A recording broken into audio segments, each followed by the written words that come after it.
Muy bien, pues demos paso a la siguiente ponencia, que recibe el nombre de PyTest desde las trincheras. Y para ello recibamos, por favor, un aplauso a Paul Rowland. Gracias, Paul.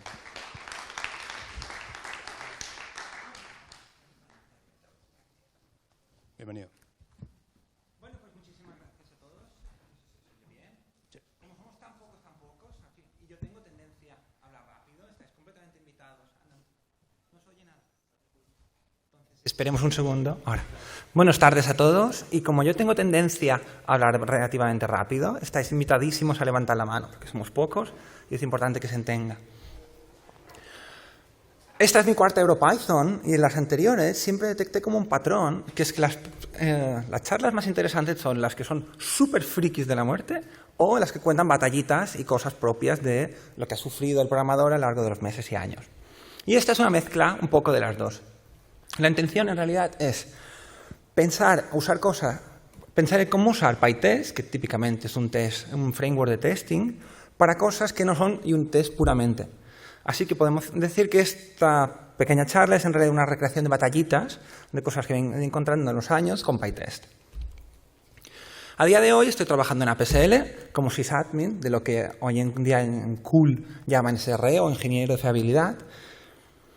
Y me siento obligado a decir que en APSL siempre buscamos talento, así que si queréis venir a disfrutar de los infinitos días de sol en Mallorca, estáis más que invitados a decirnos cosas. Así que, centrémonos, vamos a usar PyTest para cosas que típicamente son más de QA o de sysadmin, que no lo que usaría un programador para hacer unit testing. Y centrémonos precisamente en los casos que me he ido encontrando. Caso número 0, forzar estándares de estilo en nuestro código. La mejor manera de confirmar que el código sigue un PEP8, un Flake 8, algo similares, es que el propio código sea el test. Entonces, pip install pytest-flake 8, tenemos un ficherito precioso que se llama setup.cfg de config, donde podemos, por ejemplo, indicar el número de líneas que tenemos máximo, y ¡pim! Ya tenemos un test fantástico. Tal cual haremos pytest --flake 8, y esto revisará nuestro propio código del repositorio a la búsqueda de que tenemos variables sin usar, impos asteriscos y similares. Lo chulísimo de todo esto es que nos quitamos una carga clásica de, bueno, queremos pasar siempre el PEP8, pero pondremos un hook en el Git para cuando hagamos un prepull que confirme. Eso nunca funciona, la gente le molesta, es un rollo. Pero el truco viene cuando juntamos que el PyTest puede sacar su salida como un fichero XML. Entonces, con un JUnit XML path, nuestro amigo Jenkins lee estos ficheros. Por lo cual, en caso de que estemos usando Jenkins, la gracia vendrá que podemos tener que, cuando hagamos un push de nuestro repositorio, se pase el test que obligue a pasar el PEP8 o el Flake. Y el propio Jenkins, con el tiempo, nos podrá indicar la tendencia de cómo de mucho o poco seguimos los estándares. Lo interesante de todo eso es darse cuenta de cómo precisamente vamos a resolver problemas puramente sociales con la parte tecnológica orientada a test. Caso número 1. Haremos un mini scrapper. Una cosa fantástica es poder usar Selenium. Entonces vamos a hacer un pequeño script que vaya a una web y usando Selenium haga un login y unas ciertas cositas. Hemos de recordar que en Python hay una palabra clave llamada assert que nos sirve para confirmar si una variable es cierta. Simplemente podemos hacer un request.ok, devuelve true o false, entonces assert ese variable confirmará o notará una excepción en caso de que se esté mal. También sirve para simplemente hacer evaluaciones. ¿Que queremos confirmar que ítem siempre vale mayor que 3? Pues assert ítems mayor que 3. Y esta será la piedra fundamental de los tests en PyTest. Otra herramienta genial del PyTest es el concepto de fixtures. Un fixture es en realidad la manera de inyectar un trozo de código, una dependencia, de la cual podremos nosotros ir colgando nuestros tests. Una de las gracias de PyTest es que tiene unos fixtures potentísimos, mucho más que los clásicos de XUnit. Porque simplemente añadiendo como parámetro formal a nuestras funciones el nombre del fixture, ya tendremos acceso a él automáticamente. Por ejemplo, si simplemente tenemos que hacer algo con un ficherito, haremos una función al cual le ponemos el fixture tmpedir y con eso ya tendremos acceso a un directorio temporal. Los fixtures se usarán como inyectores de dependencias porque en ellos mismos podemos indicar lo que vamos a usar. Y con ello vamos a explotar un módulo fantástico que se llama Splinter. Pip install PyTest Splinter nos dará acceso a un Selenium arrancado desde PyTest. Y lo que vamos a hacer es un fixture extra, el cual nosotros haremos, por ejemplo, login, y el fixture browser ya será la instancia directamente del Selenium. Por esta manera haremos login browser, y este browser ya podremos hacer visitas, podremos poner nombres de usuarios, podemos hacer clic. Y poniendo PyTest fixture como decorador, este login se acaba de convertir ahora en otro fixture. Y podemos ir componiendo uno detrás del otro.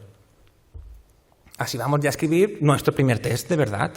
Creamos una función, test, añadir ítem, por ejemplo, y ponemos propiamente el browser y el login como parámetros formales de nuestra función. Ya habíamos heredado browser de la parte del PyTest Splinter y el login lo acabamos de escribir. Entonces, esto nos ofrece que cuando lleguemos a la primera línea del test, ese browser ya estará logueado, porque gracias al fixture del login ya tenemos confirmación de que ha pasado por allí. Entonces, lo fantástico vendrá de que tendremos el assert, el browser, pues podemos buscar que haya un cierto elemento, entrar dentro de un iframe, hacer un clic, confirmar que no. Todo esto a nivel de PyTest. Pero fijaos en la cantidad de trabajo que nos hemos ahorrado. Hemos arrancado un browser de Selenium, hemos entrado a una web y hemos hecho login. Todo simplemente por poner dos parámetros formales. Lo interesante vendrá de que al fin y al cabo son test normales y corrientes. Así que si falla cualquier cosa, podemos poner un IPDB y literalmente allí ir a hacer pruebas. En este caso simplemente ponemos un import IPDB, se trace a pelo, y cuando arrancamos el PyTest ponemos un parámetro "-s" para que se pare. Entonces allí, cuando detecte el setTrace, simplemente tendremos una shell y podemos depurar todo lo que queramos. Tendremos nuestro browser en este caso y podemos hacer consultas, CSS y lo que queráis. Caso número 2. Tuve un jefe hace unos años que le llamaremos Mariano, al cual le encantaba hacer de Nagios humano. Iba todo el rato a la web, entraba, funciona, va todo bien, los pagos, ahora entro a Brasil, va bien Brasil, va el rendimiento. Pero decidimos robotizarlo y decimos el Mariano 2.0 o Mariano 20, que era más chulo para tener el nombre. Robotizamos entonces a Mariano.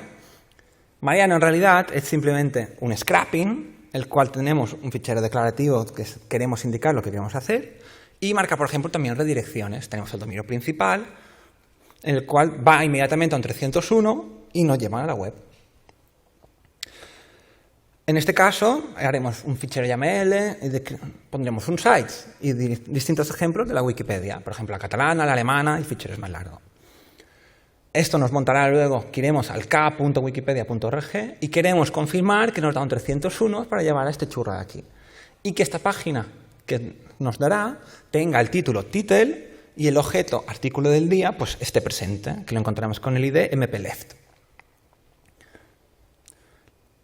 Entonces, uno de los trucos es que podemos engañar al PyTest y no hace falta que el ficherito realmente se llame test / lo que sea .py. Puede ser literalmente un script normal y corriente. Así que haremos PyTest y llamaremos a Mariano 20. En realidad Mariano es relativamente sencillo y uno de los trucos vendrá de lo que usaremos que se le llamarán parametrize. Los parametrize son maneras de ejecutar distintos tests sin reescribirlos, pero con distintos parámetros. Para ello vamos a hacer una función sencilla, un loadSize, que nos leerá el fichero YAML y generará esa sencilla navette tuple con los datos propiamente de la web. Entonces, aquí explotaremos el PyTest parametrize con la función que acabamos de escribir. Esta función devuelve, hace el yield con los sites, es decir, nos irá devolviendo un site después del otro. Y en este caso sencillo confirmaremos las redirecciones. Tenemos montado la homepage, la acabamos de construir, allow redirects, true. Y luego vamos a confirmar. Assert ha funcionado, tiene un histórico, el histórico es una redirección permanente, la URL, fantástico. Con esto ya acabamos de construir nuestro test de Scrappy, de ir hasta la web, confirmar que existe, que es una redirección y todo. Ahora vamos a complicarlo un poco más, vamos a buscar el objeto del día. El artículo del día lo encontraremos con el site ID today. Confirmaremos el título. y volvemos a usar el load size como parametrize del site. Simplemente esto, pytest, mariano20.py y ya estará, ningún problema. Cuando empezaba a hacer las pruebas para hacer la charla, me dio una petada increíble, no entendía qué era. Y fijaos qué fantástica la salida del pytest. Me indicó los valores de las variables locales, de las variables pasadas por parámetro y hizo un print de cada uno de los valores que tenía. Me señala el código de la línea exacta donde ha fallado el assert y las evaluaciones de lo que valía site.title y subtitle string. Literalmente me dice, aquí valía Wikipedia y estábamos esperando el título en alemán, Wikipedia, die Freie Enzyklopädie. Y digo, ¡hala! Y esto simplemente es que me había equivocado en el fichero YAML y había duplicado la línea. Pero fijaos lo genial que es, como indica claramente dónde está el fallo. Entonces, nadie empezará a hacer prints. Él evaluará todas las variables locales y te enseñará exactamente qué es lo que falló. Entonces, simplemente en este caso, ahora ya sabemos que era Wikipedia en un lado y en el otro. Vamos a YAML y el test pasó. Pero vaya tontería, tener que pasar los tests otra vez todos. PyTest tiene una herramienta genial que es para poder ordenar los tests que fallaron. Podemos ejecutar primero los que fallaron en el anterior turno, solamente que pare cada vez que encuentra un fallo, o que incluso que pase todos los tests, pero reordenados según si la última vez pasaron o no. Todo esto se entiende con los parámetros existFirst, lastFail y failItFirst. Entonces, en nuestro caso, fui y corregí los dos ejemplos, el cambio del catalán al alemán, pytest mariano-lf, que es el lastFail, y ya está. Y efectivamente, fijaos cómo solamente ejecutó los últimos dos tests. Los otros 6 que sí que habían pasado, ningún problema. Y ahora decimos, bueno, tenemos un fantástico Nagios robotizado, el cual pues no es la cosa más rápida del mundo, queremos mejorar el rendimiento. Hacemos un time sencillo y mi simple ADSL de casa tardó 6 segundos en pasar los 8 tests. pip install pytest-xdist, y este es una pasada. Porque simplemente con el parámetro "-n" podemos indicar el número de procesos en el cual se va a paralizar. Incluso podemos poner "-auto" y que se espabile. Y confirmamos que efectivamente funciona. Hemos pasado de 6 segundos y pico a 2,8, donde en realidad el mayor tiempo se ha gestionado en repartir entre los workers los tests. Pero esto es fantástico a lo largo de los días porque no solamente nuestros tests tienden a crecer, sino que además la mayoría de máquinas hoy en día tienen múltiples procesadores, así que no tiene ningún sentido no aprovecharlo. ¿Qué queremos probar? ¿Qué tests van más lentos o más rápido? Pues PyTest ya lleva incluido un fantástico menos durations que nos ordena por tiempo que ha durado cada uno de los tests. Entonces podemos ir a buscar cuáles son los que tardan más o menos. ¿Que tenemos problemas de red? No pasa nada. Hay un módulo genial que se llama Flaky, el cual nos genera un decorador y podemos indicar el número de veces mínimos y máximos que se ejecute ese test. La gracia de todo esto es que muchas veces, por ejemplo, si vamos por red, el test puede fallar, puede no funcionar, puede la página renderse bien. Con Selenium, al fin y al cabo, si empezamos a trabajar con JavaScript, a veces no carga del todo bien. Entonces podemos indicar, bueno, pases mínimo 1 y, por ejemplo, máximo 3. Esto hará que nos quita un montón de código, un montón de problemas, simplemente si nuestro problema es la red.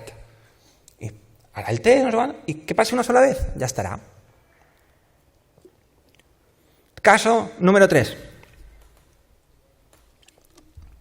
Nos viene la gente de QA y nos pide que haga una cosa rarísima de estas de protocolarias. Queremos que a partir de ahora todos los ficheros SQL pues empiecen con un código numérico a la izquierda, tengo una palabrita y no sé cuántos más. Y esto lo podrías hacer, evidentemente, un Java, un PHP, un Bash, lo que querráis. Pero, aparte que la gente luego tiene tendencia a pedir más, entonces esto se va a empezar a complicar y van a ir más tests y más cosas. Esto es claramente una expresión regular, confirma el parámetro y poca cosa más. Vayamos a hacer en Python como un test.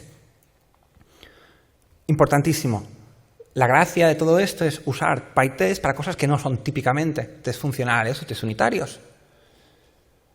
Y, como ya hemos visto antes, el assert nos permite hacer cositas como confirmar si un valor es true o false. Pero el assert de PyTest es mucho más potente y más pythónico, porque nos permite hacer cosas como comparar diccionarios. Y literalmente haremos comparar un assert, 2 diccionarios, y no solamente recorrerá que todas las claves sean iguales, ya te avisará si hay claves distintas, sino que además en los elementos sean también los mismos en los dos lados. Si se encuentra que el valor de B es distinto en uno, nos avisará. Y además nos dirá en qué lado cada diccionario tiene más cosas que el otro. Lo genial de esto es que no solamente está implementado para diccionarios, sino está para listas, para tuplas, para conjuntos. Y es muy fácil extenderlo. De esta manera, las salidas de error son súper claras, precisas y sabes exactamente dónde hay que ir a revisar. Además, PyTest tiene gestión tanto de excepciones de warnings como de precases a nivel de gestores de contexto. Simplemente apelo with PyTest warns y esperaremos que lo que haya ahí dentro levante un warning. En caso de que no lo levantara, aquí haría una excepción, una assert error, warning expected. Podéis ir entendiendo más o menos por dónde van los tiros. Usaremos los PyTest precisamente para evitarnos completamente gestionar este tipo de cosas. Así pues, a la práctica, dirán, bueno, de acuerdo, pero es un PyTest, ¿cómo demonios le paso yo los directorios que la gente de QA quiere verificar? Entonces, PyTest tiene una cosa fantástica que se llama adoption, que es literalmente adoptar, y puede añadir distintos parámetros. Añadiremos a los parámetros formales del PyTest general ---- check files. Esto cogerá un directorio por defecto, en el que en este caso lo llamamos test examples, pero no, la gracia es que podemos hacer exactamente esto, ---- check files y el directorio que querramos. Fantástico, ahora ya tenemos que en realidad el PyTest en este caso se nos convierte en una aplicación normal de sistema. ¿Cómo podemos ahora además esto integrarlo con la habilidad de ir aprobando con los distintos ejemplos? Y aquí es donde empieza casi magia negra, oscurantismo. Recogemos del metafunc del PyTest la opción check files. Podemos meter dentro del ficherito conf.test.py distintos elementos que se procesan antes de ejecutar el primer test de todos. La gracia vendrá que hacemos metafunc config option check files y nos meterá dentro de este array los parámetros de directorios que hemos usado cuando hemos llamado al PyTest. Ahora simplemente recorreremos el directorio y vamos añadiendo al directorio, a un array matches, los ficheritos que queremos confirmar. Y aquí está la segunda parte de la magia. Metafunc parameterize check. Vamos a inyectar dentro de la variable check los valores encontrados de los distintos ficheros. Entonces, la gracia de todo esto, simplemente escribir nuestro test, file name, lo que sea, con un parámetro formal check, que este habrá venido de lo que acabamos de escribir del parámetro ---- check files. Así entonces, este test exactamente ya se ejecutará por cada fichero que encontremos en el directorio pasado cuando hemos ejecutado el PyTest. Entonces, simplemente usaremos el assert para confirmar, por ejemplo, nuestro listado de extensiones permitidas. Y a pelo haremos assert extension y ya incluso una línea de log más fina. Y luego nos vendrá la gente de QA y nos dirá, verifícame por favor que tampoco hay saltos de línea de Mac, que a veces se les escapa a alguien. Pues tal cual, reusaremos el check que ya ha venido del conf automáticamente generado, abriremos el fichero, lo recorreremos y el assert lo podremos usar sobre toda la lectura. Directamente haremos assert, confirmar el salto de carro de Mac, no está en la lectura del fichero. En caso de encontrar a uno, pues saldría el assert error indicando la línea exacta con el test exacto. Y además, incluso nos vendrán y nos pedirán, bueno, pues ahora verifícame que tampoco está en Unicode. Y esto ya se complica. No sé si alguna vez os tenéis que haber pegado con Unicodes y codificaciones y similares, pero en Bash es un infierno. Pero estamos usando Python, así que a la práctica mejor explotar las cosas propias del Python, como la magia. Pip-install FileMagick es un módulo de gestión de ficheros, encodings y similares. Y lo fantástico vendrá de que simplemente decidimos el flag que queremos usar, tenemos este gestor de contexto con el check que nos ha venido ya del fichero del conf-test original. ¿Sí, esto funciona? Genial. Nos dará un encoding que luego confirmaremos que sea UTF-8. Que no, también es una set false. No he podido decodificar el fichero. Imaginaos el Cristo que habría sido empezar a hacer esto en Bash Y luego cada día que nos viene la gente de QA a pedirnos algo más, a pedirnos algo más, y a pedirnos algo más. Y en este caso eran simplemente ir añadiendo distintas funciones extras, porque el check ya estaba pasada como parametrize, ya era automático para todos los ficheros de ese módulo.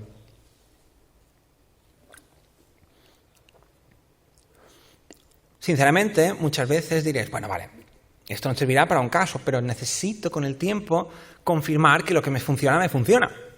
Entonces añadiremos dentro del propio test un directorio de ejemplos, pero que nos molestará, porque al fin y al cabo cuando el usuario tenemos que poner casos negativos también, casos que sepamos que están mal, ficheros en coreano, ficheros que tengan saltos de línea de Mac. La mejor manera es incrustar dentro de los propios tests que estamos haciendo, tests que sabemos que fallan. Y por eso usaremos el Xfail. El Xfail es una utilidad en la cual podemos marcar con un cierto decorador la función y si esta función pasara correctamente, es decir, se ejecuta toda de pe a pa sin fallos, ni excepciones, ni asers, entonces explotaría. Y nos diría, no, esto no tenía que funcionar. La gracia viene que el Xfail se puede integrar dentro del código.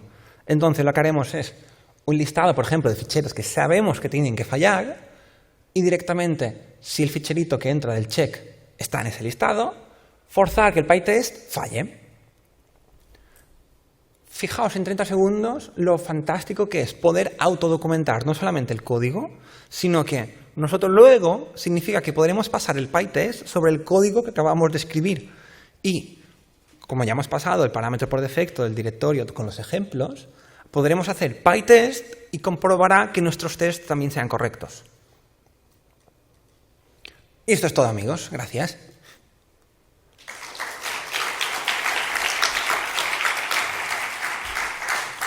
Las guías del ponente del EuroPython recomiendan poner gatos, así que puso un gato. Pero evidentemente es completamente abierto a preguntas. Además, vamos sobrados de tiempo, así que con calma. Qué práctica y valiosa ha sido tu información hoy, Pau. ¿Alguien quiere preguntar algo? Tenemos 5 minutos. O me comentaba que le gusta que le hagan preguntas, ¿no? Entonces, pues podríamos aprovechar. Tenemos 5 minutos para profundizar sobre el tema. ¿No? Bueno, entonces muchas gracias por venir. Gracias a todos. Y gracias a ustedes por venir. Gracias.